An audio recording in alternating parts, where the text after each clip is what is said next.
एक ये प्याज लहसुन पवित्र भूमि में उपजता है, फिर इसे क्यों खाने के लिए वर्जित किया गया है? प्याज लहसुन कोई कंपनी में तो बनाया नहीं जाता कि भाई गंदी बात है। जहां आलू उत्पन्न होती है, जहां गाजर उत्पन्न होती है, मूली उत्पन्न होती है, ऐसे ही प्याज लहसुन उत्पन्न होता है पवित्र भूमि में। फिर इसे निषेध क्यों किया गया है कि न खाया जाए?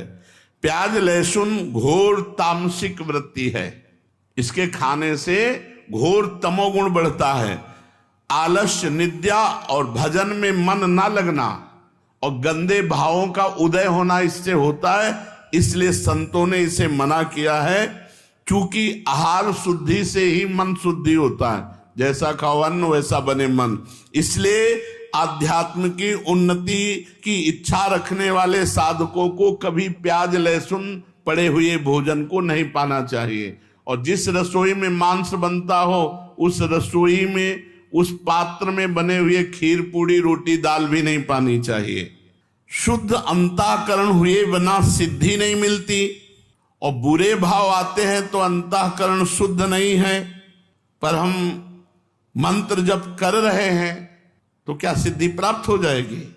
हाँ, प्राप्त हो जाएगी, क्योंकि मंत्र परम शुद्ध है। हम जप रहे हैं, हमारे भाव अशुद्ध हैं, तो वो मंत्र धीरे धीरे अशुद्ध भावों को काटकर परम सिद्धि प्रदान कर देंगे।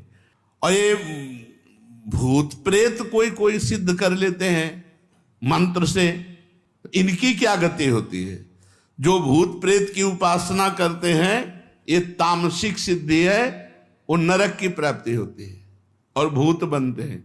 भूत बनते हैं और नरक की प्राप्ति। भूतों को पूजने वाले, भगवान गीता जी में बोले, भूतों को पूजने वाले भूतों को प्राप्त होते हैं, पितरों को पूजने वाले पितरों को प्राप्त होते हैं, देवताओं को पूजने वाले देवताओं को प्राप्त होते हैं। हे अर्जुन, मुझे पूजने वाले मेरे को प्राप्त होते हैं। साधक को चाहिए दिखावे में ना पड़े, चमत्कार दिखाने में। ये भूत प्रेत की, यक्षिणी गंधर्व, इनकी सिद्धि मंत्र है इनके, ये थोड़े दिनों में सिद्ध हो जाते हैं। तुम क्या बोल रहे हो, तुम क्या सोच के आए हो, तुम कहां से आए हो, तुम्हारा क्या नाम है, ये सब बातें। इससे बड़ी पूजा बढ़ेगी, सम्मान बढ़ेगा, लेकिन जाना पड़ेगा नरक ही। भूत प्रेत योनि की ही प्राप्ति होगी। रजस्वला अवस्था में माताओं बहनों को पूजन करना चाहिए। रजस्वला स्थिति में माताओं बहनों को दूर से दर्शन करने का अधिकार है, प्रणाम करने का अधिकार है, मानसिक पूजा करने का अधिकार है, मानसिक जप करने का अधिकार है, मानसिक पाठ करने का अधिकार है। प्रगट में पूजा करने का अधिकार 3 दिन तक नहीं है।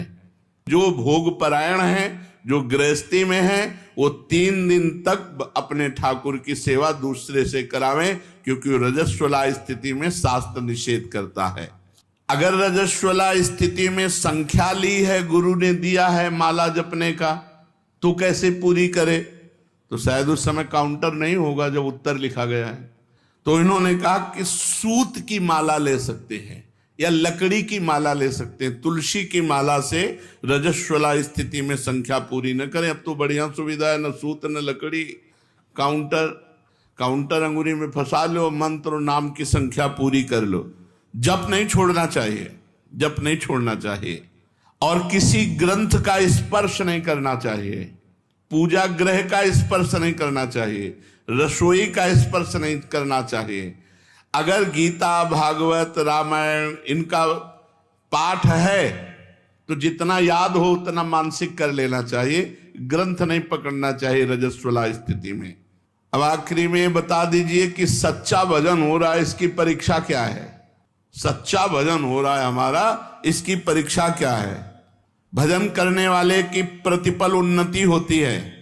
जैसे भोजन करने वाले को एक एक कवल में क्षुधा निवृत्ति, तुष्टि और पुष्टि होती है, ऐसे भजन करने वाले को संसार से वैराग्य, स्वरूप का बोध और भगवान से प्रेम, तीनों एक साथ बढ़ते चले जाते।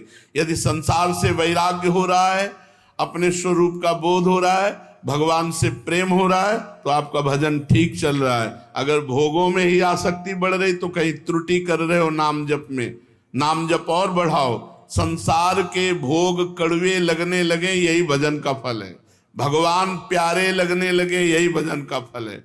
शरीर दूसरा लगने लगे, मैं तत्व इससे अलग है,